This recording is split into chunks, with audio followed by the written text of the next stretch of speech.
Governor గారు ఆయన speech ఈ రాష్ట్ర పరిపాలన కూటమి ప్రభుత్వ పరిపాలన చంద్రబాబు నాయుడు గారు ముఖ్యమంత్రిగా అద్దం పట్టింది అధ్యక్ష. అయితే ఓ పక్కన గవర్నర్ గారి ప్రసంగం కొనసాగుతుంది, ఇంకో పక్కన ఒక పార్టీ సభ్యులు మీడియాతో మాట్లాడుతున్నారు. అంటే గవర్నర్ గారి ప్రసంగం ఈడ జరిగేటప్పుడు ఈడ గొడవ చేసి కేకలు పెట్టి కాగితాలు చించి పైనేసి అసభ్యంగా ప్రవర్తించడం కాకుండా వాళ్ళ నాయకుడు సమక్షంలో బయటికెళ్ళి మీడియాని అడ్రస్ చేశారు అధ్యక్ష. అధికారంలో ఉన్నప్పుడు గవర్నర్ పేరుతో అప్పులు చేశారు అధ్యక్ష. మనం అంతకుముందు గజెట్ పబ్లికేషన్స్ ఇటువంటి గవర్నర్ పేరుతో చూసాం. సావరిన్ పవర్ అనే దానికి అప్పు తెచ్చి గవర్నర్ మీద తెచ్చారు, ఫస్ట్ టైం చూసాం. అటువంటిది అదే గవర్నర్ని గౌరవించడం కూడా తెలియని పరిస్థితి మనం చూసాం.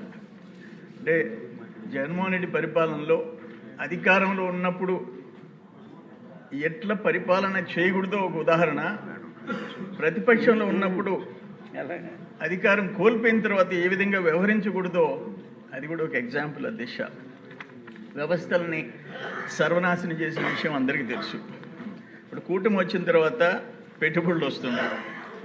ఆ పెట్టుబడులు రావటం ఇష్టంలే, రాజధానికి పెట్టుబడులు పెట్టి కాంట్రాక్టర్ని బెదిరిస్తున్నారు.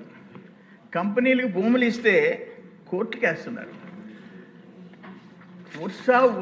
వర్షా అంటే కంపెనీలు రాకూడదు, ల్యాండు ఏదైనా కంపెనీలకి గవర్నమెంట్ ఇన్సెంటివ్ ఇచ్చి చేయకూడదు. ఎగ్జాంపుల్ 2007 చెప్తా. 2007లో ఒక 100 కంపెనీలకి ఏ విధంగా ఇన్సెంటివ్స్ ఇచ్చారనే దానికి విప్రో హైదరాబాద్లో 101 ఎకరా అధ్యక్ష. ఆనాటి ధర 428 కోట్లు, 428 crores, 40 కోట్లకి ఇచ్చారు. అగాఖాన్ ఫౌండేషన్ 100 ఎకరాలు 450 కోట్ల విలువ ఉచితంగా ఇచ్చేశారు. బ్రాండిక్స్ కంపెనీ విశాఖపట్నం 1000 ఎకరాలు 3600 కోట్ల విలువ రూపాయికి ఇచ్చారు, ఎకరా రూపాయి లీజ్ కింద.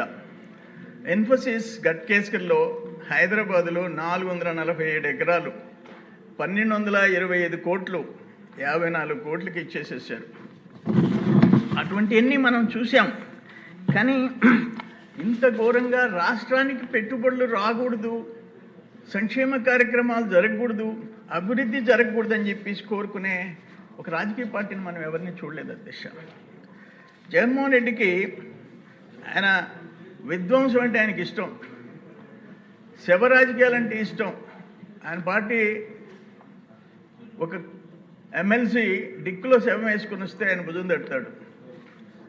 ఆయన ర్యాలీలో పోతే ఒకరో ఇద్దరో చనిపోతే పాపం కనీసం పరామర్శకు పోడు.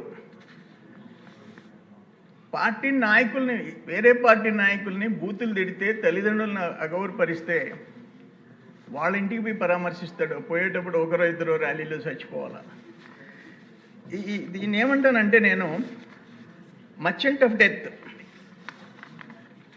శవ రాజకీయాలు చేసే రాజకీయ పార్టీ ఈ రాష్ట్రంలో జగన్మోహన్ రెడ్డి పార్టీ.